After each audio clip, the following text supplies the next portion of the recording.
ওখানে কেন বলছেন? স্বরাষ্ট্রমন্ত্রী তো ওনার, ওখানে গিয়ে বলতেই পারেন যে সেনা নামিয়ে দিন। এর আগে তো শুভেন্দু বাবু চট্টগ্রাম দখল করতে যাচ্ছিলেন, সেটা স্বরাষ্ট্রমন্ত্রীকে বললে পারতেন যে আমরা চট্টগ্রাম দখল করব, কেন করতে গেলেন?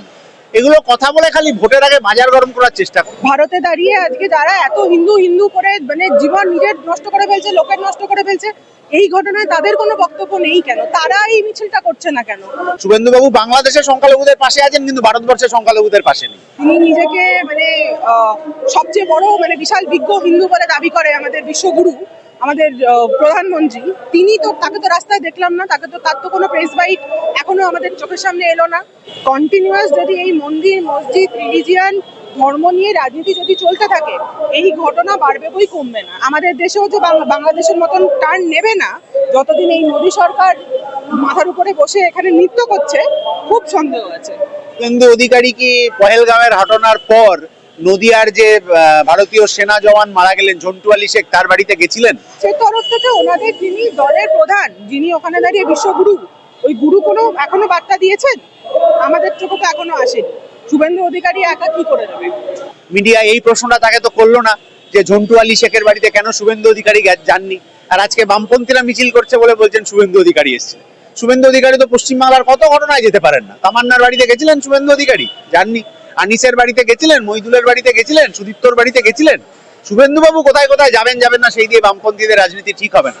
বামপন্থীরা গোটা পৃথিবী জুড়ে সংখ্যালঘু মানুষের পাশে আছে। শুভেন্দু বাবু বাংলাদেশের সংখ্যালঘুদের পাশে আছেন, কিন্তু ভারতবর্ষের সংখ্যালঘুদের পাশে নেই। আমরা বলছি যে ভারতীয় হাই কমিশন ওখানে যা আছে তার নিরাপত্তার ব্যবস্থা কি হবে? এই যে সীমান্ত জুড়ে উত্তেজনা হচ্ছে, সেটা নিয়ে নরেন্দ্র মোদী, অমিত শাহ তারা কি ভাবছেন? তাদের সোশ্যাল মিডিয়ায় তো এই নিয়ে একটা শব্দ নেই। কেন নেই, এই কথাটাই তো আমরা জানতে চাইছি। মানে এই সেনা নামানোর প্রসঙ্গে আপনাদের অবস্থান কি? বাংলাদেশ আপনি সেনা নামানোটাতেই যাবেন, যেহেতু ওটা শুভেন্দু বাবু বলেছেন, তাহলে শুভেন্দু বাবু বলে দেওয়া কোনো কথার উত্তর কেন দিতে হবে এটা আমি বুঝতে পারছি না। আমরা যে বলেছি শুভেন্দু বাবুর ঝন্টু আলী শেখের বাড়িতে যাওয়া উচিত ছিল, শুভেন্দু বাবু কি ঝন্টু আলী শেখের বাড়িতে গেলেন? বাংলাদেশে যে সংখ্যালঘুরা নির্যাতনের শিকার হচ্ছেন, সেই ক্ষেত্রে ভারত সরকারের কোন কোন পদক্ষেপ নেওয়া বলে বেশি জরুরি বলে ভারত সরকার কি পদক্ষেপ নিয়েছে এখনো অবধি?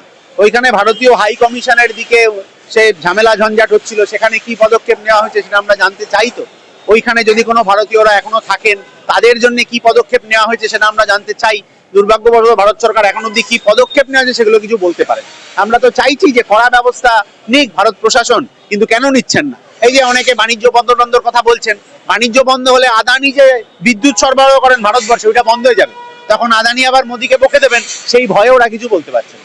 বাংলাদেশের যে পরিস্থিতি হয়েছিল, সেই পরিস্থিতিতে দাঁড়িয়ে লোকে রিভল্ট করেছে। লোকের তখন যা মনে হয়েছে গোটা জনগণ রাস্তায় নেমেছিল, কিন্তু তারপর যে সরকার এসছে, সেই সরকারের যা ইন্টেনশন বোঝা যাচ্ছে, যা মতলব বোঝা যাচ্ছে, সেই মতলব অত্যন্ত কমিউনাল মতলব। এবং সেই মতলবে যতদূর যা সাধারণ লোকের কাছে পরিষ্কার যে মার্কিন যুক্তরাষ্ট্র যথেষ্ট মদত আছে। এই ইউনিসেফ সরকার যা করতে চাইছে, সেখানে দাঁড়িয়ে মুসলিম রাষ্ট্র তৈরি করতে চাইছে। অর্থাৎ এখন গিয়ে পরিস্থিতি পুরোটাই কন্ট্রোলের বাইরে চলে গেছে। কড়া পদক্ষেপ প্রশাসন নিক, ভারত সরকারের নিক, সেটা আপনার কোন কড়া পদক্ষেপ চাই? কোন কড়া পদক্ষেপ চাই? আরে বিবৃতি তো দেবে, ভারতবর্ষের মানুষ তো ওখানে আটকে পড়ে আছে। বিবৃতি দেননি কেন এতদিন পর্যন্ত? ওখানে ভারতীয় হাই কমিশনে যারা রয়েছেন তাদের সুরক্ষার জন্য, নিরাপত্তার জন্য কি ব্যবস্থা নিয়েছেন? ভারতেও আমরা দেখেছি কেরালায় বামশাসিত রাজ্য, সেখানে রামনারায়ণ বলে এক ব্যক্তিকে পিটিয়ে গণপিটুনি দিয়ে খুন করা হলো বাংলাদেশি সন্দেহে।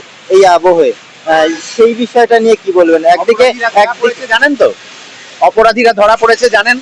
অপরাধীদের নাম জানেন? জানেন কি? জানেন না। আপনি যে অ্যাঙ্গেলে বিষয়টা নিয়ে যেতে চাইছেন সে অ্যাঙ্গেলে হবে না। ত্রিপুরায় এরকমই সরকার যে অপরাধীরা ধরাও পড়েছে, তাদেরকে শাস্তির ব্যবস্থা করা হচ্ছে, এবং অপরাধীরা একটি মৌলবাদী সংগঠনের সদস্য। তাহলে আপনি যে লাইনে নিয়ে যেতে চাইছেন সেই লাইনে আলোচনা হবে না। বাংলাদেশে আমরা দেখতে পেলাম যে ধর্মীয় উন্মাদনার শিকার হলেন, এক্ষেত্রেও ধর্মীয় উন্মাদনার শিকার, কিন্তু রামনারায়ণ পরবর্তীতে দেখা গেল তিনি হিন্দু।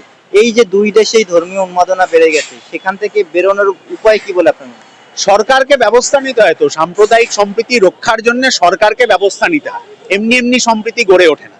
আমার দেশের সরকার চায় যে এই দেশের সংখ্যাগুরুরা ওই রকম হচ্ছে যে দাঙ্গা হাঙ্গামা করুক আর সংখ্যালঘুরা বিপদে পড়ুক। আফরাজুলকে কি হলো, তার সাথে গৌরী লঙ্কেশের সাথে কি হলো, আসিফার সাথে কি হলো? ফলে এই ধরনের ঘটনা আমার দেশের সরকার চায়, একই ধরনের ঘটনা বাংলাদেশের সরকারও চায়, ফলে এই অবস্থা হয়েছে। এই যে পরিস্থিতি বাংলাদেশে যত দিন যাচ্ছে, যেটা হয়ে আসছে, যেদিকে টার্ন নিচ্ছে, এই যে রিলিজিয়াস ইনটলারেন্স, এই ইনটলারেন্সকে ইমিডিয়েটলি সরকার পক্ষ থেকে প্রশাসনিকভাবে কন্ট্রোল করতে হবে। এবং যে অবস্থা হচ্ছে সেটা আমাদের ডেমোক্রেসির পিলার, মাধ্যমের অফিস ভাঙা থেকে শুরু করে, আর্ট অ্যান্ড কালচারের সেন্টার ভাঙা থেকে শুরু করে গোটা দিকে আজকে হত্যা অবধি চলে গেছে ঘটনা। সেইটাকে যাতে সরকার থেকে প্রশাসনিকভাবে ইমিডিয়েটলি কন্ট্রোল করা হয় এবং এই দাঙ্গার পরিস্থিতি, এই ইনটলারেন্স যাতে ইমিডিয়েট কোনোভাবে যেভাবেই হোক না কেন যাতে শান্ত করা হয়। বামপন্থীদের দিকে বিশেষ করে বিজেপির একটা অভিযোগ ছিল যে তারা চিন্ময় প্রভুর সময় রাস্তায় নামেনি, বা বিভিন্ন সময় বাংলাদেশি সংখ্যালঘুদের যে অত্যাচারের শিকার হয় তার প্রতিবাদে রাস্তায় নামে না। আপনারা এবার রাস্তায় নামলেন, সামনে 26-এর ভোট আছে, হিন্দু ভোট যাতে পুরোপুরি বিজেপির দিকে না যায় সেই কথা ভেবেই কি রাস্তায় নামলেন? আপনি আবার বিজেপির প্রপাগান্ডাই করছেন। কেন বিজেপির প্রপাগান্ডা করছেন আমি জানি না, কিন্তু বাংলাদেশে জুলাইয়ের ঘটনার সময়ও বামপন্থীরা একই রকম ভাবে পথে নেমেছিল। তখন বিজেপির পথে নামতে পা কাঁপছিল কিনা আমি বলতে পারবো না, এখনো বামপন্থীরা পথে নেমেছে। গোটা দুনিয়া জুড়ে সর্বত্র সংখ্যালঘুদের যেখানে আক্রমণ করা হচ্ছে তার বিরুদ্ধে বামপন্থীরা পথে আছে। জুলাইয়ের ঘটনার সময় আপনারা সংহতি জানিয়েছিলেন, বাংলাদেশের রাস্তায় নেমে মিছিল করেছিলাম, রাস্তায় নেমে মিছিল করেছিলাম। পৃথিবীর যে কোনো প্রান্তে যে কোনো সংখ্যালঘুদের ওপর নিপীড়নের বিরুদ্ধে আমরা রাস্তায় নেমেই মিছিল করি। জুলাই আন্দোলনের শুরুর দিকে বামপন্থীরা তার সমর্থনে পথে নেমেছিল, এটা আপনি দেখেছিলেন?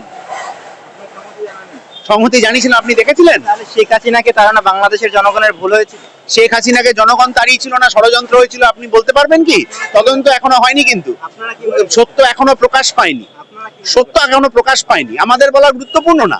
শেখ হাসিনাকে তাড়িয়ে যিনি এলেন তিনি কি বাংলাদেশের কে? প্রধান উপদেষ্টা বলে বাংলাদেশের সংবিধানে কোনো পদ আছে? তাহলে গোটাটা কার ষড়যন্ত্রে হলো, কি ষড়যন্ত্রে হলো সেটা তো জানতে হবে। সেটা না জেনে আগে প্রপাগান্ডা ছড়ানোর যে কোনো চেষ্টা আসলে মানুষের সংহতিকে বিনষ্ট করে। এই চেষ্টাটা দয়া করে, মিডিয়া গণতন্ত্রের একটা অন্যতম স্তম্ভ, দয়া করে এই চেষ্টাটা ছড়িয়ে দেবেন না, খুব খারাপ হবে। আপনারা কি মনে করছেন শেখ হাসিনাকে তাড়ানো বাংলাদেশের জনগণের ভুল হয়েছে? না, আমার তো মনে করার প্রশ্ন নেই।